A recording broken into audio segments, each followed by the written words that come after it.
ഓം ശ്രീ സായിരാം. ഭഗവാന്റെ പാതാരബിന്ദങ്ങളിൽ സാഷ്ടാംഗം നമസ്കരിച്ചുകൊണ്ട് എല്ലാവർക്കും അന്തർശൗചയജ്ഞത്തിന്റെ 293 ഭാഗത്തിലേക്ക് സ്വാഗതം. ഇന്ന് രാമായണ സംഗ്രഹം വായിക്കുന്നത് ശ്രീ ഗോകുൽ സായിയാണ്. ഭജന പാടുന്നത് ശ്രീ ശശിധരൻ നായരാണ്. അപ്പോ ഗോകുൽ 3 ഓംകാരവും 3 സായി ഗായത്രിയും പറഞ്ഞിട്ട് സംഗ്രഹം വായിച്ചോളൂ. സായിരാം. സായിരാം.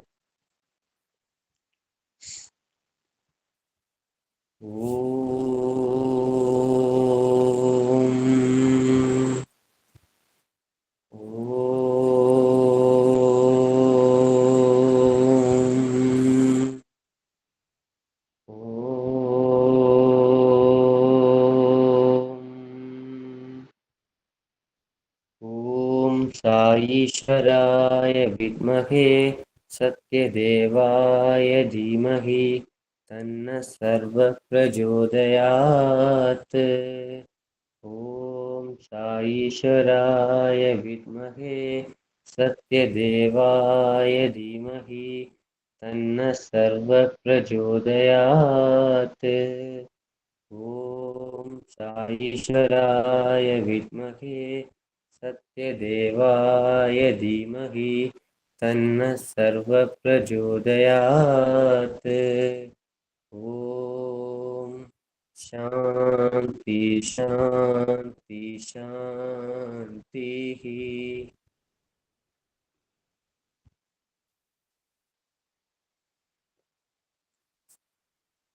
പൂർവം രാമതപോവനാദി മന്ത്രം പറയാ.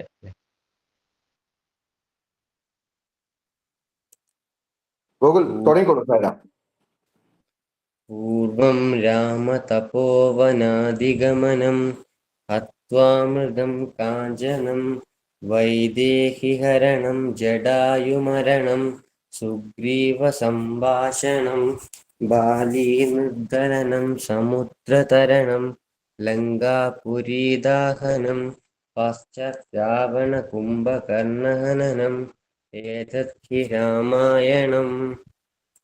സൈറാം. അധ്യായം 3. അവന് സന്താനമുണ്ടാകരുത്. ലങ്കയിലെ രാക്ഷസ രാജാവായ രാവണന് ദശരഥ മഹാരാജാവിന്റെ കീർത്തിയും യശസ്സിനെയും പറ്റി കേട്ട് അസൂയ തോന്നി. എങ്ങനെയെങ്കിലും ദശരഥ നശിപ്പിക്കണമെന്ന ചിന്തയിൽ ഒരു ഏറ്റുമുട്ടലിന് വഴിയൊരുക്കണമെന്ന് ആലോചിച്ചുകൊണ്ടിരുന്നു. പിന്നീട് ദശരഥന്റെ അടുത്തേക്ക് ഒരു ദൂതനെ പറഞ്ഞു വിട്ടു. തനിക്ക് കപ്പം തരണമെന്നും അല്ലെങ്കിൽ എന്നെ പടക്കളത്തിൽ നേരിടേണ്ടി വരുമെന്നും അറിയിച്ചു. ദൂതന്റെ സംസാരം കേട്ട ദശരഥൻ പരിഹാസത്തോടെ പൊട്ടിച്ചിരിച്ചു. ദൂതൻ നോക്കി നിൽക്കെ തന്നെ മാരകാസ്ത്രങ്ങൾ അയോധ്യയിൽ നിന്നും അയച്ച് ലങ്കയുടെ നഗര കവാടങ്ങൾ ബന്ധിച്ചു. ദൂതനോട് ദശരഥൻ പറഞ്ഞു, നിങ്ങളുടെ നഗരവാതിലുകൾ തുറക്കാനാവില്ല. ഇതാണ് അധിക പ്രസംഗിയായ നിങ്ങളുടെ സ്വാമിക്ക് ഞാൻ കൊടുക്കുന്ന കപ്പം. ഇത് കേട്ട ദൂതൻ ഭയന്നു മടങ്ങി. വസ്തുതകൾ രാവണനെ അറിയിച്ചു. പരിശോധനയിടയിൽ കണ്ട കാഴ്ച രാവണനെ ഞെട്ടിച്ചു. പടയാളികളും യന്ത്രങ്ങളും പ്രയോജനപ്പെടുത്തിയെങ്കിലും വാതിൽ തുറക്കാൻ കഴിഞ്ഞില്ല. രാവണൻ നാണം കെട്ട നിലയിൽ ആയി. അപ്പോൾ തന്നെ അസ്ത്രങ്ങളെല്ലാം അയോധ്യയിലേക്ക് മടക്കുകയും വാതിലൊക്കെ മലർക്കെ തുറക്കുകയും ചെയ്തു. ലോകത്തിലെ എല്ലാ രാജാക്കന്മാരുടെയും അതിശക്തി നേടാൻ രാവണൻ തീരുമാനിച്ചു. ഈശ്വരകാരണം കൊണ്ടല്ലാതെ അത് സാധ്യമാകൂ എന്ന് മനസ്സിലാക്കിയ രാവണൻ അതികഠിനമായ തപസ്സുകൾ ചെയ്യാൻ ആരംഭിച്ചു. അങ്ങനെ ബ്രഹ്മദേവൻ പ്രത്യക്ഷപ്പെട്ടു. ദശരഥൻ നിന്ന് അവമതി നേരിട്ട രാവണൻ അദ്ദേഹത്തിന് പുത്രന്മാർ ജനിച്ചാൽ അവരിൽ നിന്ന് ഇതിനേക്കാൾ കൂടുതൽ അവമതി നേരിടേണ്ടി വരും എന്ന ചിന്തയിൽ ദശരഥന് സന്താനങ്ങൾ പിറക്കാതിരിക്കട്ടെ എന്ന വരം ചോദിച്ചു. ബ്രഹ്മദേവൻ അത് നൽകുകയും ചെയ്തു. വിവാഹപ്രായമായ ദശരഥൻ വിവാഹം കഴിക്കാതിരിക്കാൻ എന്തെങ്കിലും പദ്ധതികൾ ആസൂത്രണം ചെയ്യാൻ രാവണൻ തീരുമാനിച്ചു. കോസല രാജ്യത്തെ രാജകുമാരി ദശരഥന് വിവാഹം കഴിക്കാൻ സാധ്യതയുണ്ടെന്ന് മനസ്സിലാക്കിയ രാവണൻ രാജകുമാരിയെ തട്ടിക്കൊണ്ടുപോവുകയും ഒരു പേടകത്തിലിട്ട് കടലിൽ തിരമാലകൾക്കു മേലെ വലിച്ചെറിയുകയും ചെയ്തു. വിനാശകാല വിപരീത ബുദ്ധി എന്ന് പറഞ്ഞതുപോലെ തിരമാലകൾ കടിഞ്ഞ് പേടകം കരയിലടിഞ്ഞു. ഇത് ശ്രദ്ധയിൽപ്പെട്ട ദശരഥ മഹാരാജാവിന്റെ മന്ത്രി സുമന്ത്രർ അത് തുറന്നു നോക്കുകയും രാജകുമാരിയെ കാണുകയും കാര്യങ്ങൾ ചോദിച്ചറിയുകയും ചെയ്തു. കോസല രാജ്യത്തെ കുമാരിയെ സുമർദ്ദർ തേരിൽ കയറ്റി കോസല രാജ്യത്തെ രാജാവിന്റെ അടുത്ത് എത്തിച്ചു. കാര്യങ്ങളൊക്കെ രാജാവിനോട് പറഞ്ഞു. രാജാവ് വിശദമായ ചോദ്യം ചെയ്യലിലൂടെ കാര്യങ്ങൾ മനസ്സിലാക്കുകയും ദശരഥ മഹാരാജാവിന്റെ മന്ത്രിയാണ് തിരിച്ചറിയുകയും ചെയ്തു. ദശരഥൻ അവിവാഹിതനാണെന്ന് മനസ്സിലാക്കിയ കോസല രാജാവ് തന്റെ പുത്രിയെ നാശത്തിൽ നിന്നും രക്ഷപ്പെടുത്തിയ സുമിത്രനാണ്, അതുകൊണ്ട് അവളെ താങ്കളുടെ സ്വാമിക്ക് തന്നെ വിവാഹം ചെയ്തു തരാൻ ആഗ്രഹിക്കുന്നു. ഇക്കാര്യം മഹാരാജാവിനോട് പറഞ്ഞാലും യഥാവിധം സുമിത്രർ സൽക്കരിച്ച് ഒരു പുരോഹിതനോടൊപ്പം തിരിച്ചയച്ചു. സുമർദ്ദൻ നടന്ന കാര്യങ്ങളൊക്കെ ദശരഥനെ അറിയിച്ചു. കോസല രാജാവിന്റെ ആഗ്രഹം പോലെ കൗസല്യയെ വിവാഹം കഴിക്കാൻ സമ്മതമാണെന്ന് അറിയിച്ചു. വിവാഹ തീയതിയും കുറിച്ച് കോസല രാജ്യത്ത് നിന്ന് വന്ന പുരോഹിതനോടൊപ്പം അയോധ്യയിലെ പുരോഹിതനെ സമ്മാനത്തോടുകൂടി കോസല രാജ്യത്തിലേക്ക് അയച്ചു. അങ്ങനെ കൗസല്യയുടെയും ദശരഥന്റെയും വിവാഹം ആഘോഷപൂർവ്വം നടന്നു. കോസല രാജാവ് സമുദ്രനെ വിളിച്ച് എന്റെ ഈ സൗഭാഗ്യത്തിന് കാരണം അങ്ങാണെന്ന് പറയുകയും അങ്ങയോടുള്ള കടപ്പാട് ഞാൻ എങ്ങനെ വീട്ടും ഞാൻ അങ്ങയുടെ മുന്നിൽ ഒരു നിർദ്ദേശം വയ്ക്കുന്നു. എന്റെ തലസ്ഥാന നഗരിൽ നിന്ന് തന്നെ താങ്കളുടെ വിവാഹം നടക്കട്ടെ. ദശരഥനും സുമന്ത്രനും അത് സമ്മതിച്ചു. ഗർഗവംശത്തിൽപ്പെട്ട വീരഭാസിയുടെ മകളായാണ് സുമിത്രൻ വിവാഹം കഴിച്ചത്.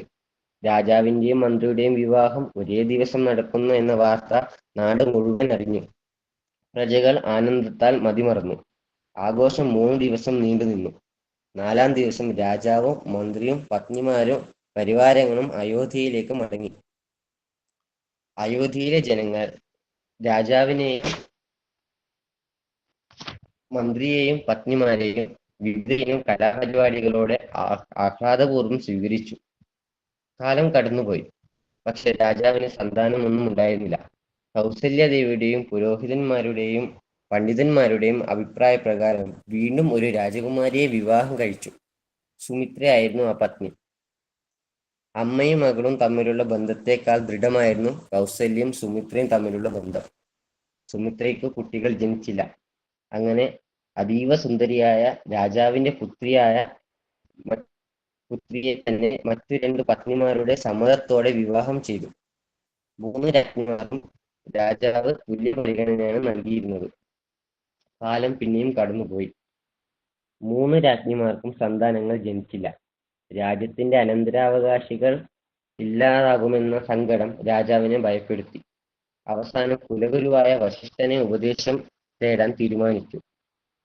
വശിഷ്ഠൻ വന്നു. ഏറെ നേരം കണ്ണടച്ച് ആലോചനയിൽ ഇരുന്നു. അവസാനം കണ്ണു തുറന്നു പറഞ്ഞു, അയോധ്യയിലെ രാജാവായി മറ്റൊരു കുടുംബത്തിൽ നിന്ന് ദത്തെടുക്കേണ്ടി വരില്ല. അയോധ്യയിലെ എല്ലാ സന്തോഷങ്ങളും തിരിച്ചു വരും. ഒട്ടും താമസിക്കേണ്ട. ഋഷ്യശൃംഖനെ ക്ഷണിച്ചു വരുത്തി അദ്ദേഹത്തിന്റെ മേൽനോട്ടത്തിൽ പുത്രകാഭിഷ്ടിയാഗം നടത്തണം. ഋഷ്യശൃംഖനെ കൂട്ടിക്കൊണ്ടുവരുന്നതിനായി അംഗരാജാവും പഴയ സുഹൃത്തുമായ രുക്മാദിനെ നിയോഗിച്ചു. യജ്ഞവേദി ഒരുങ്ങി. ഋഷ്യശൃംഖനും പത്നിമാരോടൊപ്പം ആഗതനായി. അയോധ്യ മുഴുവൻ യാഗത്തിനായി അലങ്കരിച്ചു. പ്രജകളൊക്കെ ഭക്തിപൂർവ്വം യാഗവീതിയിൽ നിറഞ്ഞു. വേദോച്ചാരണത്തിലൂടെ യാഗം ആരംഭിച്ചു. രാജാവും 3 പത്നിമാരും ഭക്തിപൂർവ്വം യാഗശാലയിൽ വന്നു ചേർന്നിരുന്നു. വൈദിക സമ്പ്രദായത്തിൽ ഹോമിക്കപ്പെട്ട ദ്രവ്യങ്ങൾ വഴി ഉജ്ജ്വലിച്ച് അഗ്നിയിൽ നിന്നും ഒരു ദിവ്യ പുരുഷൻ പ്രത്യക്ഷപ്പെട്ടു. അദ്ദേഹത്തിന്റെ കയ്യിൽ തിളങ്ങിക്കൊണ്ടിരിക്കുന്ന ഒരു പാത്രം ഉണ്ടായിരുന്നു. രാജാവും രാജ്ഞിമാരും സന്തോഷം കൊണ്ട് കണ്ണുനീർ പൊടിച്ചു. പെട്ടെന്ന് ആ ശബ്ദം കേട്ടു. ആ ശബ്ദം മുഴുക്കെ കേട്ടു, മഹാരാജാവേ, ഈ പാത്രം സ്വീകരിക്കൂ. ഇതിലുള്ള പവിത്രമായ പായസം യഥാചിതം രാജ്ഞിമാർക്ക് കൊടുക്കൂ. പാത്രം രാജകരങ്ങളാൽ അർപ്പിച്ച് ആ ദിവ്യപുരുഷൻ അപ്രത്യക്ഷനായി. എല്ലാവരുടെയും ആനന്ദത്തിന് അതിരുകളുണ്ടായിരുന്നില്ല. വൈകാതെ യാഗത്തിന്റെ സമാപന ചടങ്ങുകൾ നിർവഹിക്കപ്പെട്ടു. ദിവ്യവ്യാസം കയ്യിലെടുത്തുകൊണ്ട് രാജാവും പത്നിമാരും ഘോഷയാത്രയായി രാജസദസ്സിലേക്ക് മടങ്ങി. ഓം ശ്രീ സായിരാം.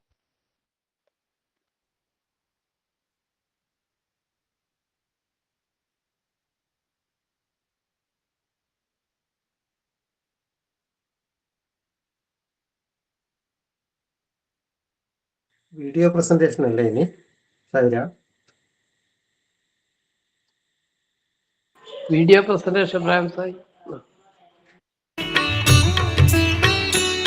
ఇక్కడ భరతుడు అట్ట కాదు. Bharata is not like that. నా దేహమే లేదు, I have no body. నేనంతా నీలోనే ఉన్నాను I am in you. అని రామచింతన చేస్తూ వచ్చాడు. He went on thinking of Rama all the while. ఇది బ్రహ్మవిత్ బ్రహ్మైవ భవతి.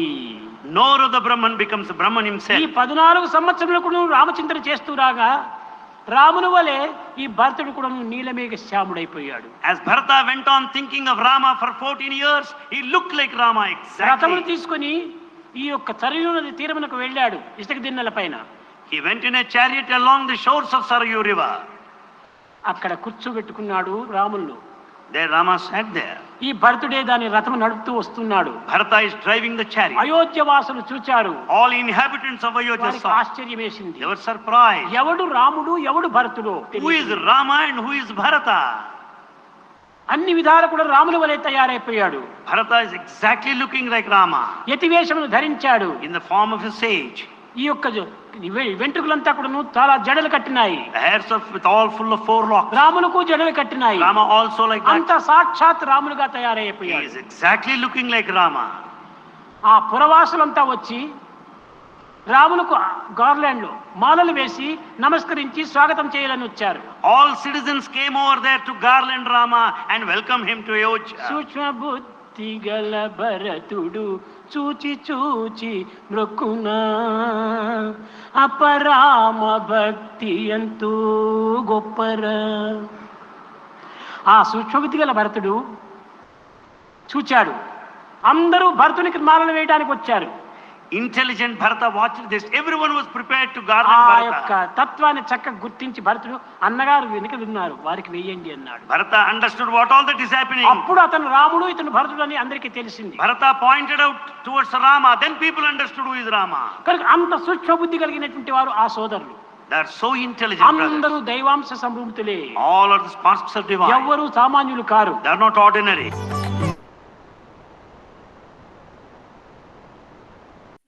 ഭജന പാടിക്കോളൂ, ഭജന.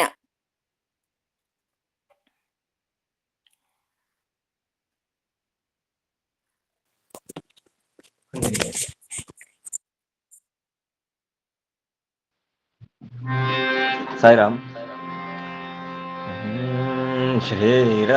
శ్రీరామచరణం శ్రీరామచరణం శ్రీరామచరణం భజే. శ్రీరామచరణం శ్రీరామచరణం శ్రీరామచరణం భజే. శ్రీరామచరణం శ్రీరామచరణం శ్రీరామచరణం భజే. శ్రీరామచరణం శ్రీరామచరణం శ్రీరామచరణం భజే. వైదేహి రామం వైకుంఠధామం వైదేహి రామం వైకుంఠధామం భూపాలచూడామణి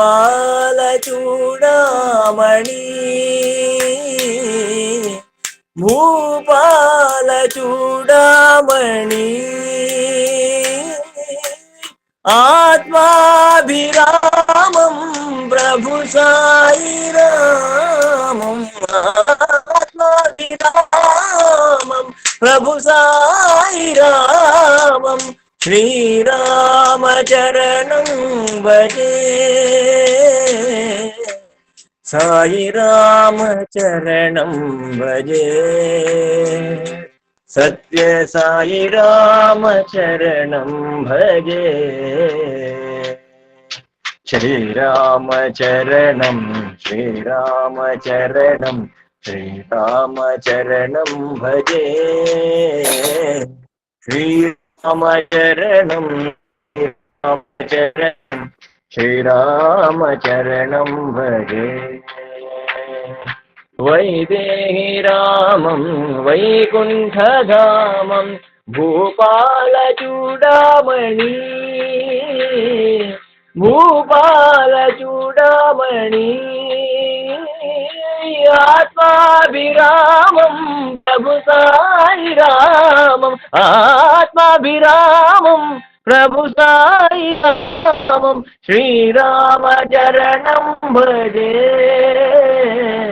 സായി രാമചരണം ഭജേ സത്യ സായി രാമചരണം ഭജേ സായിരാം. സാരം മനോഹരമായ ഭജനം. ഗോകുലിന്റെ അച്ഛനാണ് പാടിയത്. ക്വിസാണ്. എല്ലാവർക്കും ആർക്ക് വേണമെങ്കിലും ഉത്തരം പറയാം. ഒന്നാമത്തെ ചോദ്യം, ശ്രീരാമൻ ജനിച്ച വംശത്തിന്റെ 3 പേരുകൾ പറയുക. ഇക്ഷാകുവംശം, സൂര്യവംശം, രഘുവംശം. സൈരാം. ഇക്ഷാകുവംശം, രഘുവംശം, സൂര്യവംശം. Very good. പിന്നെ ശ്രീരാമന്റെ അടുത്ത പൂർവികരുടെ ഒരു 1, 2, 3, 5 പേരുടെ പേര് പറയും. അടുത്തത് ദശരഥൻ, അജൻ, അജമര മഹാരാജാവ്, Raghu, Dileepan, Advani. Very good, excellent. Dileep പിന്നെ രഘുവിന്റെ പേരാണ് രഘുവംശം എന്ന് വന്നത്. അജനാണ് ദശരഥ മഹാരാജന്റെ അച്ഛൻ. സൂര്യവംശത്തിന്റെ കുലഗുരുവിന്റെയും പത്നിയുടെയും പേരുകൾ പറയുക. മുനിയും അരുന്ധതി ദേവി. ദിലീപനും സുദക്ഷിണയും സന്താനം ഉണ്ടാകാതിരുന്നത് എന്തുകൊണ്ടാണ്? ഒരു ശാപമേറ്റ്, പിന്നെ കാമധേനുവിന്റെ കാമധേനുവിന്റെ ശാപം. അതെ. ശാപമോക്ഷത്തിന് അവരെന്ത് ചെയ്തു? നന്ദിനിനെ നന്നായി പരിപാലിക്കാൻ വേണ്ടി പറഞ്ഞ് പരിപാലിച്ചു. അങ്ങനെ സിംഹത്തിൽ നിന്ന് രക്ഷപ്പെടുത്തി സ്വന്തം ദേഹം കൊടുക്കാൻ തീരുമാനിച്ചു. അതിൽ അനുഗ്രഹീതരായി അവർക്ക് സന്താനം ഉണ്ടായി. അതായത് ധേനുവ്രതം എന്ന് വെച്ചാൽ പശു. ധേനുവ്രതം ചെയ്തു, എന്നിട്ട് പശുവിനെ പരിപാലിക്കുക എന്നുള്ള വ്രതം. ദിലീപന്റെ പുത്രന്റെ പേരെന്താണ്? രഘു. ഗുഡ്. രഘുവിന് ഒരു സൽപുത്രൻ ഉണ്ടാകാൻ വരം കൊടുത്തത് ആരാണ്? വരദന്തുവിന്റെ ഒരു ശിഷ്യനായ, പറഞ്ഞോളൂ. വരദന്തുവിന്റെ ശിഷ്യനായ കൗൽസു. അന്നവരുടെ പേര് കൗൽസു. കൺഗ്രാലേഷൻ സത്യഭാമ. രാമായണം അരച്ച് ഇലക്കി കുടിച്ചു വെച്ചിരിക്കുക. ഓക്കെ. ദശരഥന്റെ മാതാപിതാക്കൾ ആരായിരുന്നു? ദശരഥന്റെ മാതാപിതാക്കള് പിന്നെ ഇന്ദുമതിയും അജനും. അജൻ ആരുടെ പുത്രനായിരുന്നു? രഘുവിന്റെ. അജൻ ആരുടെ പുത്രനായിരുന്നു? രഘുവിന്റെ. ഇന്ദുമതി ആരുടെ പുനർജന്മമായിരുന്നു? ഒരു അപ്സരസിന്റെ ഹരിണി എന്ന് പറഞ്ഞ അപ്സരസിന്റെ. ഹരിണി എന്ന അപ്സരസ്. ഹരിണി മനുഷ്യ സ്ത്രീ ആവട്ടെ ശപിച്ചത് ആരാണ്?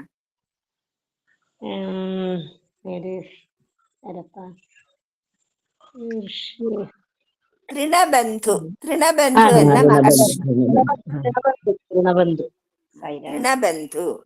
ഹരിണിക്ക് ശാപമോക്ഷം എങ്ങനെ കിട്ടി?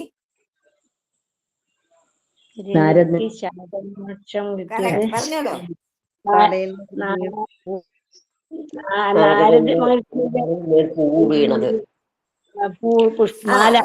തലയിൽ നിന്നൊരു പുഷ്പം വന്ന് വീഴുമ്പോ വനവാസത്തിന് പോയപ്പോ, വനവാസല്ല നായാട്ടിന് പോയപ്പോ നാരദ മഹർഷിയുടെ കയ്യിൽ നിന്ന് ഒരു പുഷ്പമാല തലയിൽ വീണ് അങ്ങനെ ശാപമോക്ഷം കിട്ടി.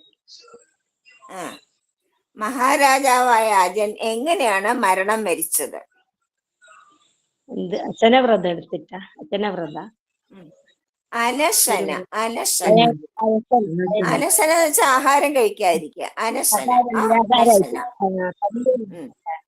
എവിടെയാണ് ഇതെടുത്തത്? സരിയൂ നദിയല്ലേ? ആ കറക്റ്റ്, സരയൂ നദിയുടെ തീരത്ത്. Very good. 100 മാർക്ക് കേട്ടോ. ബാക്കി ആരും ഒന്നും മിണ്ടിയില്ലല്ലോ, എന്ത് പറ്റി? നാളെ എല്ലാവരും മിണ്ടിക്കൊള്ളണം കേട്ടോ. അവന് സന്താനം ഉണ്ടാകരുത്. അതിന്റെ തത്വം എന്താണ് നമുക്ക് നോക്കാം.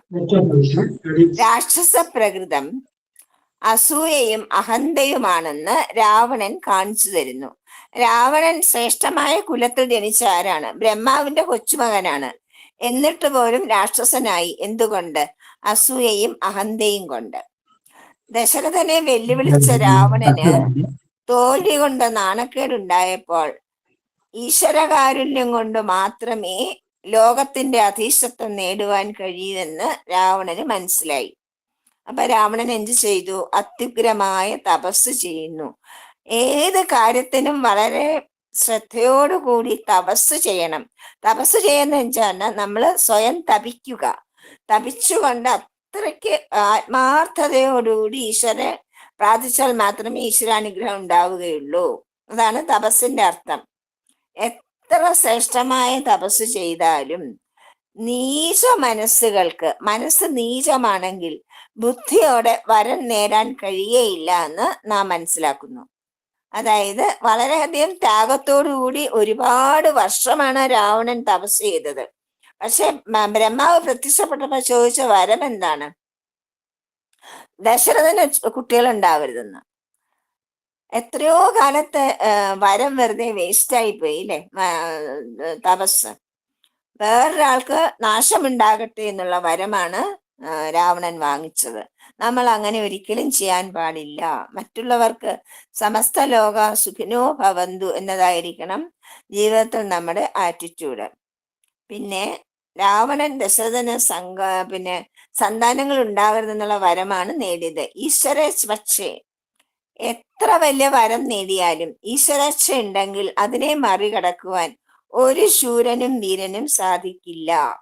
കാരണം രാവണൻ തട്ടിയെടുത്ത് കടലൊഴുക്കിയ കൗസല്യാദേവി കൃത്യമായി ആ തിരമാലകൾപ്പെട്ട സുമന്തരരുടെ സമീപത്ത് തന്നെ വരുന്നു.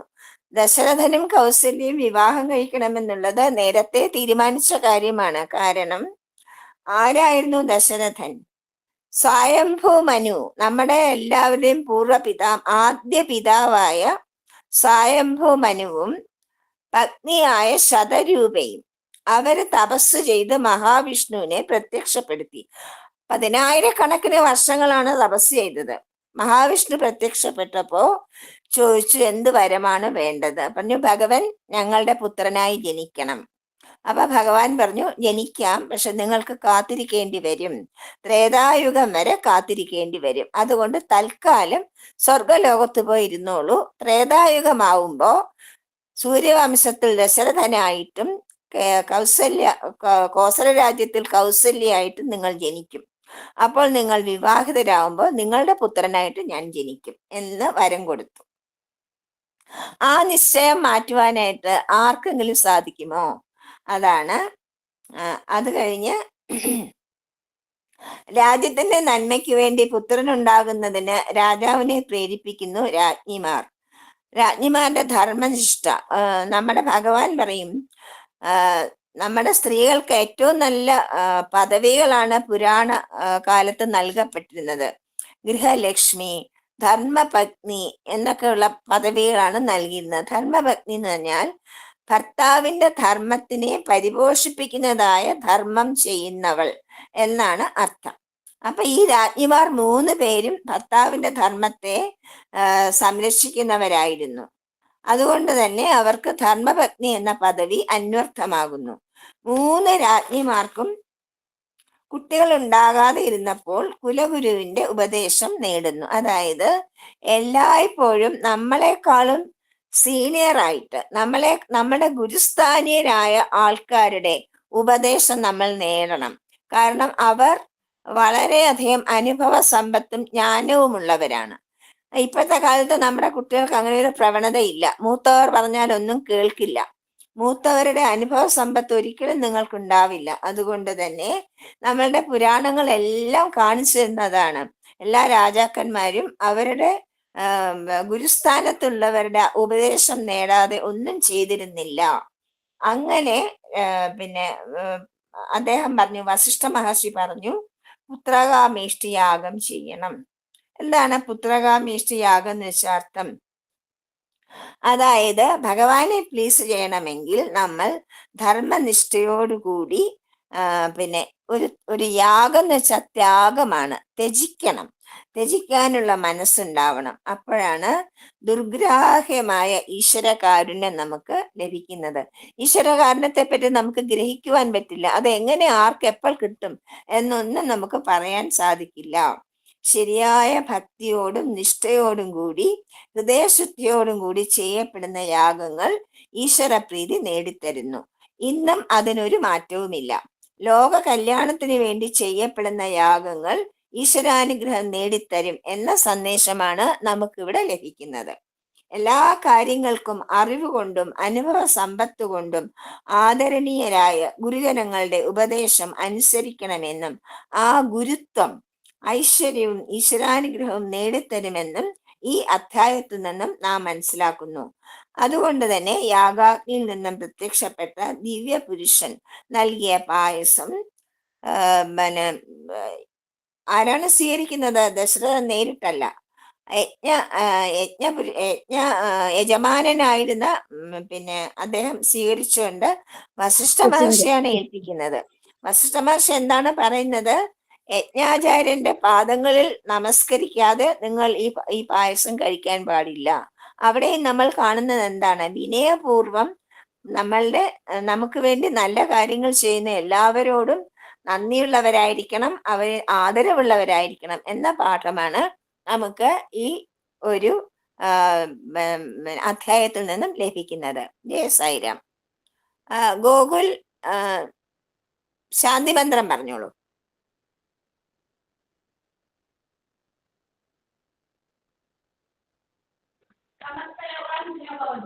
ഓം ശാന്തി ശാന്തി ശാന്തി.